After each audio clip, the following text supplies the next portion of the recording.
Happy birthday, happy birthday, happy birthday to you. Happy birthday, blow the candle. You have brought color and joy to our lives. Alam ko deep inside, hindi ko kayang suklian ang unconditional love mo para sa aming dalawa ni Mark. And for that, I thank you every day. Happy birthday. Siya nga po. So guys, bumili pala. Bumili na. Bumili. Hindi na tayo nakapaghanda, bumili na lang kami ng aming Dugod. konting salo-salo para sa birthday ni Ernest dahil siya ay 6 years old na. Dahil alam niyo naman kasi, di ba, pag mga bata, ano bang mas gustong handa? Hamburger, di ba, lagi? Or Jollibee. Favorite niya talaga yun, yung hamburger. Favorite niya yan. Tapos binibigyan lang namin siya ng hamburger kapag special occasions. Baliktad. Aray ko, hindi ako marunong. Palibasa, hindi ako matandang birthday party, ganyan. Dami-dami mong pagkain, ha? Ginunguya ha, ginunguya. Oh, go. Nahiya ka sa? Ay. Camera shy. So guys, ganito. As we eat our simple handa for Hermes, we have to answer these questions na lang. Para at least alam din nila yung saan ba galing si Hermes, di ba? Mostly, tinatanong nila kung ano ba, adopted ba, binili ba, o hiningi ba, ninakaw ba. Si Hermes kasi dumating sa buhay natin nung, di ba may aso ka na nga, si Leon. Tapos, napag-isipan natin na, parang gusto pa natin ng isang aso. Tapos, Bakit natin gusto na isang aso? Dahil, Tapos matanda na si Leon. tapos matanda na rin si Leon. Naisip ko nga, mamaya, pag mumukbuk ka ng bonggang-bongga, Pag nategi. hindi ko naman sasabing pang-takip butas o whatever. Dahil kasi si Leon pa rin yun. Na pag halimbawa, meron ng, kahit sa jowa, sabihin na natin, di ba? Halimbawa, kakabreak mo Mas lang. mabilis pa makakamupon pag meron ng bago. Pag madali ka makapagpapumot, may bago. Hindi, tunay naman di ba? Parang Cut the long story short, matanda na si Leon, so kinuha namin, actually hindi naman namin kinuha, bigay si Hermes ng kanyang ninang. Ni Akin Morit. Yung ikwento mo yung nanay niya, kamukhang kamukha. Ay, nanay niya kamukhang kamukha niya. Yung tatay niya, hindi. Yung napakaliit ng tatay niya. Pangalan, Gummy Bears. Oo. Si Gummy Bear, tapos si Athena, ng mga magulang niya. So speaking of Athena, Chihuahua. We were convinced na purely Chihuahua talaga to. Si Gummy Bear is a pure bred Chihuahua. Oo. Ano pa yun? Pedigree. Oo, pedigree. Pero yung nanay, parang hindi. Yung nanay ni Hermes, kamukhang kamukha niya. Oo. Isang-isa sila ng mukha ng nanay niya, si Athena. And parang mix na siya. Oo. Si Athena is mix na. Pati yung mga veterinary nga din na nakuha natin, isasabi talaga nila, is mix nga siya, na hindi siya pure na Chihuahua. Parang mix siya na Pekingese. Na-realize namin na si Hermes pala is mix ng Pekingese at saka ng Chihuahua. Yes. Kaya pala Kaya lagi na din sumasagot.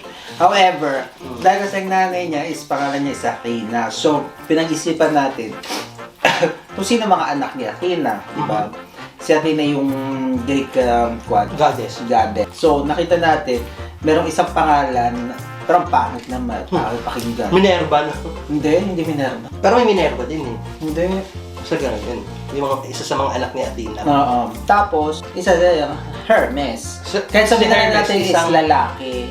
Ang pangalan lalaki. Pero, Hindi kasi iniisip ko, baka kasi isipin ng iba dahil, di ba, usong-uso yun, pinapangalanan ng ang fashion brand yung mga aso, like, yung aso ni Christina, Prada, di ba? O Chanel, ganyan. so yun ang inisip mo. No, ang inisip ko talaga yung Hermes kasi, anak siya ni Athena. Di ba sabay pa tayo? Sobrang dami naming binili. Yung mga unang panahon. Bola, mga stuffed toys, yung mga tali, ganun, kahit ano na. Yung unang isang laruan lang talaga na talagang hindi niya tinatantanan hanggang ngayon is yung unggoy. Yung unggoy na rinegalo ni Nigel Marine Nigel. So, may At hanggang ngayon ginagamit ay lalaro niya pa rin. palagi niya nilalaro yun. Ever since na, hindi niya na tinatanan yun. Nung makita niya yun, until this very moment, ilang years na yun, nandun pa. Tapos, Ano nakakaloka, buhay pa yung kwap. oo, grabe no, ang galing no. Tapos, binigyan naman siya ng isa pang tsahin niya, si Kate Vergara. Si Vergaras. Dalawa na yung toy niyang favorite. Isa yung bigay ni Nigel, yung monkey, tapos isa yung bag na pink na gusto din yan. Ako, Diyos ko. Dalawa na yung kanyang ano. Mabait. As in, mabait talaga. Yung to the point na, yun yung punto na wala kang pupunta ka ng restaurant, pupunta ka ng handaan, pupunta ka ng kahit saan. Yung parang, yun yung sasabi nila, may aso ka ba? Diba? Parang kang walang aso. Parang ka talagang walang aso. Hindi ko naman to the point na, dahil kasi yun nga, parang wala nga ako aso.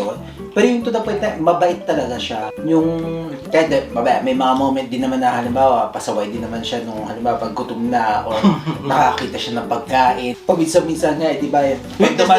Weakness niya yan, pagkain. Paminsan-minsan ay pagdadating yung pagkain sa kabilang lamesa na sa restaurant. Yung nakakahiya yun, minsan pupunta siya, tititigan niya yung mga kuya. Medyo nakakahiya ka naman yun. Pero, tapos kapag binigyan mo na siya, hala, gaganunin ka na. Kukulitin ka na niyan. pero ang maganda nga sa kanya, hindi siya tumatahol, hindi Hindi nga siya nakaaway. hindi siya nangaaway ng ibang aso, gano'n. Eh, ikaw? Yun din. Wow. Ako meron. Yung balahibo sa bahay. Ano meron sa balahibo sa bahay? Maglinis. Maglinis. However, yun ay consequence naman yun ng dahil kasi may aso nga doon. Pero hindi naman sa hate ko talaga. Pero kung maghahanap talaga tayo ng kung maghahanap talaga ako ng something na hate ko talaga, yun. Ako, yung kapag hindi ko siya matawag, kapag i-sprayin ko siya, pag lilinisin ko siya. Ay, ikaw lang naman yun, no? Ako ay dire-diretso agad yan. Ang hirap ng tawagin. Kasi guys, every time na namasyal kami sa labas, kailangan ko siyang punasan. Pag papunta sa bahay, di ba? Parang bata, gano'n. Ilinisin mo every time. Pag pupunasan ko na siya, ay, ang hirap niyang tawagin, Diyos ko. Wala akong reklamo sa gano'n. At trimitido sa akin talaga to. Yung to the point na pag uwi naming dalawa, ando doon na siya sa kwan. Sa basahan, naka-ready na siya. Alam niya na pupunasan na siya. Gano'n.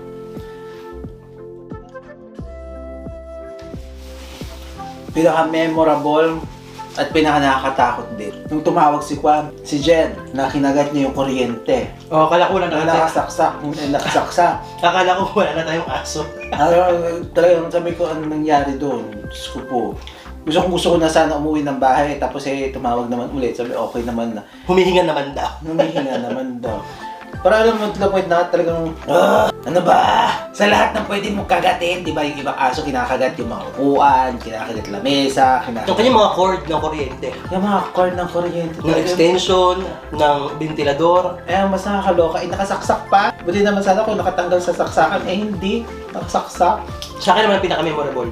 Every night is memorable kasi alam niyo pag natutulog kaming tatlo, ito katabi namin matulog. Yun every time memorable sa akin. Kapag katabi namin na, napaka-sweet kasi nito. Sumisiksik, di magkatabi kami ni Mark sa kamang ganyan. Alam mo, sisiksik yan sa gitna namin dalawa. Alam mo, magkatabi na kami, tapos sisiksik pa siya. Ganun siya ka-sweet. Alam mo, ito naman yung iniisip mo talagang parang bata talaga. Bata talaga, yung bata, baby talaga. Tapos hindi mo alam kung nagsisiyero. Bebe, I wish you happy birthday. Sana ay humaba pa yung buhay mo at lagi mo kami napapasayang dalawa. I love.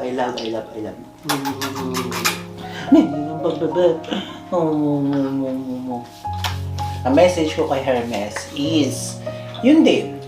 Sana maging healthy siya, magstay healthy, humaba ang mas mahaba pang buhay niya, at magkikip pa siya ng ganitong mabait at mapaligaya tayo ng lahat.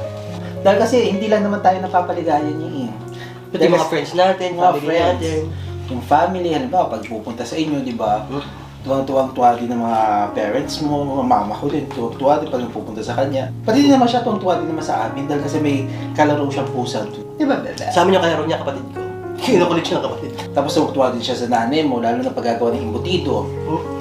And so guys, thank you very much sa mga kasama natin ngayon na nagse-celebrate ng birthday ni Hermes. Maraming salamat. Yes. And thank you for always supporting our vlogs. And please, paki-share po ng mga vlogs natin para, di ba, para mas marami po makapanood sa atin.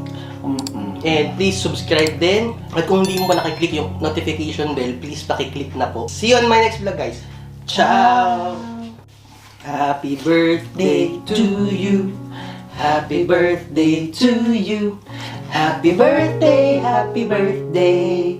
Happy birthday to you. Happy birthday. Blow the candle. Blow na. Woo!